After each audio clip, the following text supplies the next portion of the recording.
I use lots of times to record videos on iPhone, and this is a story of the memory storage and how effectively we can use our brain relating to the iPhone, the experience I had. It may take some time, but I think this is beneficial if we want to keep our mind free and to be able to make good judgment and to live well. I may start with Einstein's quote. He said something like, if you can look it up, don't keep it in your memory. You don't have to remember it. And that's precisely the point, that when we want to be liberated from the constraint of our brain, we want to know the limit of the brain power. And if we don't know exactly how it functions in our brain, we go into this state where people may call it monkey mind or something like that. You jump around, cannot get out of the trap, and you crucify yourself. And I went through that. I still go through that. And that's why I'm talking about it. And Einstein's quote point that what's important is that he says he's not smart, but he can stay with the problem longer, which means he's free up his mind capability, brain capability, only to focus on key issues, whatever he really likes to solve and may help the society. That's the way I look at it. So it's important to have a mission, what you want to do in your life, but that should be related to satisfying yourself, helping yourself, and help others. And to do that, we need to go to the Samadhi state of calm and quiet mind, when you don't use your brain, no mind, no self. In such a state, you can access to deeper part of your memory, so to speak, instead of in the confinement of the mind, where there are lots of inventory of knowledge in it. So that's the Einstein story. And I'm relating that to Samadhi, no mind and no self, which is basically to get rid of the delusionary thought so that you can be liberated and utilize the best of what you got within yourself, not just within the super or shallow part of the brain, but incorporating all the rest of even unconscious part of it. As much as when we sleep, we dream, because mind is quiet, but some problem consciousness exists. Therefore, when we are sleeping, it starts to self-organize itself so that the pain can be addressed. And the way to do that, in my view, is to dream. So when you wake up and remember the dream, you can see, in my case at least, often related to, the dream is related to the issues that has been a key concern.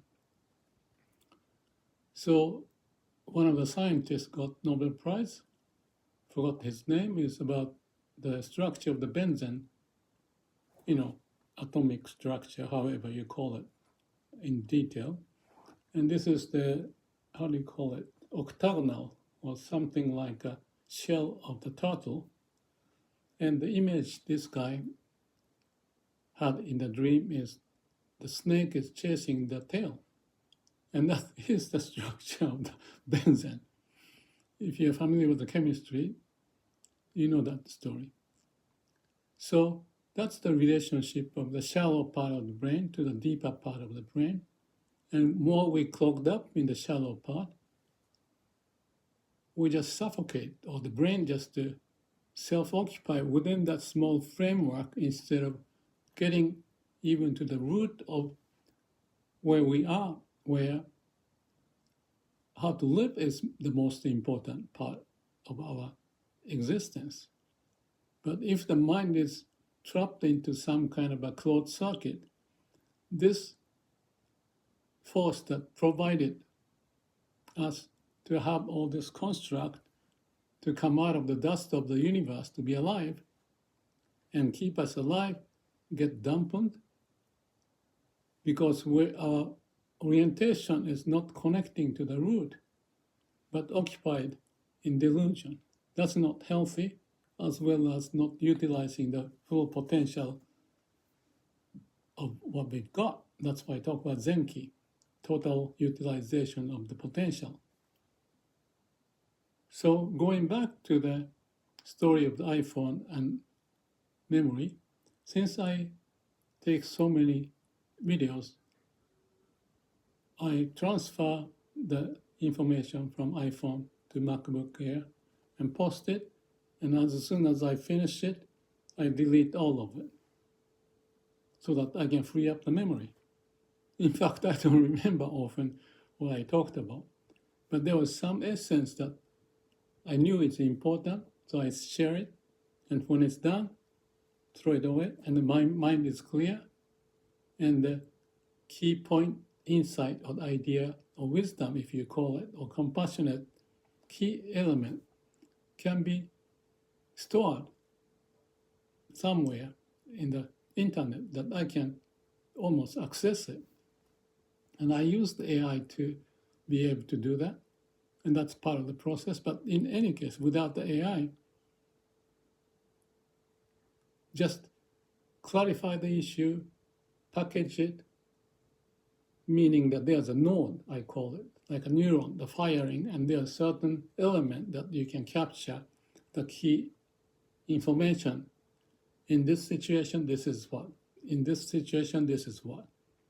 So if you picture the skier or the surfer going down the hill and they imagine what's going to happen when this happens, and the skier may be a good example because they are picturing of the slalom, which way and how and when and what. And they go through over and over with the experience of it. And before actual run, at the state when the gun, shoot, you go down and go all the way through. In that moment, there's no chance of no moment of capturing of the memory, but you have to go with the kind of flow. But all the image was stored in his brain somewhere, and he trusts that, and he prepares it before he jump off and start to ski. So when it happens, it almost becomes very natural, intuitive, nothing but the intuition, but based upon the experience of it. So more we have those experiences in different hills and the mountains, you have a rich memory structure developed, but not occupying your mind with the fear and what do I do when this happens. That's too late when you're going down the hill at a very fast speed. So high performance activity is related to developing that brain-heart structure, brain-body structure, that everything is in there, that you just play the game. I was listening to Bernie Sanders speaking in the recent rally, and he can go to any of the city to speak without reading anything because it's already, in a way, programmed that he had suffered and thought about all the implications of what's happening and what the world needs. So naturally, he can play the game ad hoc, like a skiers down the hill, 40,000 people watching, and he is already prepared way back. And it's capturing the people's setting, and seeing the environment, he choose the word fit to the moment. So that's life fully utilizing our talent. So if I may go back to the iPhone and memory storage. This morning I saw the message coming out that I'm using the iCloud space is confined because I'm using too much memory in iPhone. So I better buy new, iCloud by this much, it's not a huge amount. But I knew, because I had the experience before, that when I post the videos, I delete it so that it doesn't occupy the memory in iPhone. Except that even if I have taken that button, operation, it is deleted from certain area, but it is stored in the area called recently deleted. And when I talked with the Gemini, this is about YouTube thing, I thought, and also that, related to this discussion, I asked her, how do I do it? And the Gemini couldn't do it. I spent maybe half an hour at least, if not 1 hour or more. And eventually I figured out, because Gemini didn't know it, whatever the reason, I don't know. I don't care to know. But if you go through, not what he said if you go to the albums, at the end of it, there's a column which says recently deleted, and you hit the button and it'll be gone. And there was none of that. So I complained, and he couldn't, Gemini couldn't figure out. But eventually I figured out that it was in the iCloud storage area under the photo, down somewhere. There was I'm talking like this so I can remember next time this happens. So down there, there's a column, the spot where I can hit. And so that all the deleted memory, but still stored in iPhone, can be rejected and thrown away. So that saved about 30 gigabytes or something like that. And if you don't know that, then you pay more money for more storage, which can be useless because those videos, in my case, I'm not gonna, it's already on the YouTube. I don't have to store in my computer, and iPhone. And that's part of the reason I do the use of the YouTube for my own sake. To clear up a mind, event takes place, I take action, summarize, put the description, and share with people, which is the experience I learned, and it's beneficial to bring out the insight. Like in this case, I'm talking about my experience, and by talking about it, I have to construct the sentence from the memory and capture it in this moment to share it. So when it's done, I'm clear, I knew it, I shared it, people may benefit, and even not just for the sake of the iPhone, how to use it, but how to use our mind. Because that's the main issue, as much as I mentioned about Einstein. If you can look it up, don't keep it, it's useless. And focus on what's important, because he realized he's not smart, but he can stay with the problem. The problem may be the mission in life, or something that I hope is helpful for the society. So there's an alignment of the society to get the benefit, hopefully not like atomic bomb in some cases. Unintended consequence can happen, but as much as you feel it's beneficial, as human, you may try it, while it may be a beneficial thing for you to do to utilize your talent. So if I may just end this in the last 2 or 3 minutes, hopefully, is when I use AI, like the case of the Gemini, and I use the GPT quite often. Here is the new one called the DeepSeek. And yesterday, I watched one of the videos pointing how different it is. Roughly speaking, GPT or Gemini may look at the whole memory structure to scan.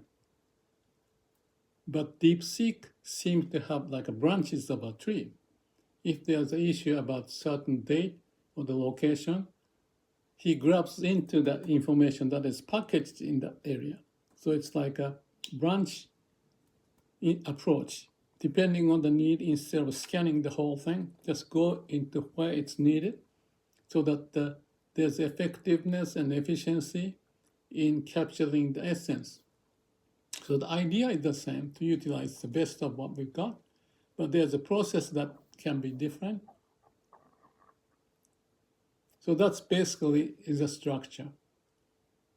So I see it applied in my work with the companies, with the idea of the mini company, mini company, mini company. So there's a structure of some kind. And the guy at the top knows which department does what and how to connect the information, as well as each mini company has the customer-supplier relationship to connect with each other. So that there's a neural network, but there's a hierarchical element tied to that. So it's very technical, but I'm just suggesting, maybe some may find it interesting to look into this, but bottom line is that how to use our memory, how to effectively find the way to process things so that we don't get trapped into the closed circuit, nowhere to go, and consuming lots of time and energy without going anywhere. Like in the case of Gemini, they knew something has to be done. Maybe they checked from the Apple, document, and he keeps saying that you should find it. I couldn't find it. So he did go into the wrong branch. But that's the kind of a picture that not just in AI, but in us, so that we have a very solid, robust information network developed so that we can be more intuitive, as much as Einstein again says, the basic thing is intuition and inspiration that drove him. That is very connecting to the construct of who we are, because it's the universe inspiration that brought us to be on this earth. And he is connecting, using that system to solve the problem, which is the basic way we are constructed.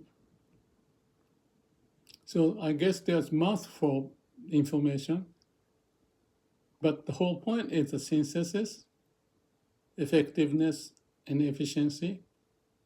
And by diligent work, careful work, problem you have, stay with it.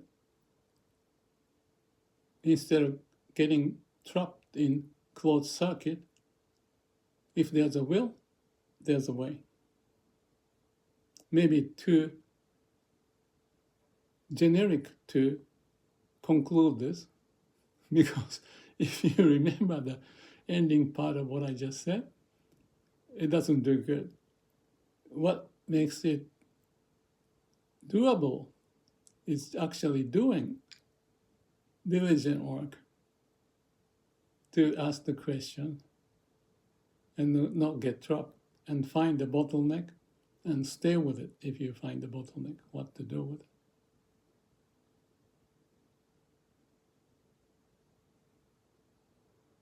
And then the rest of the time,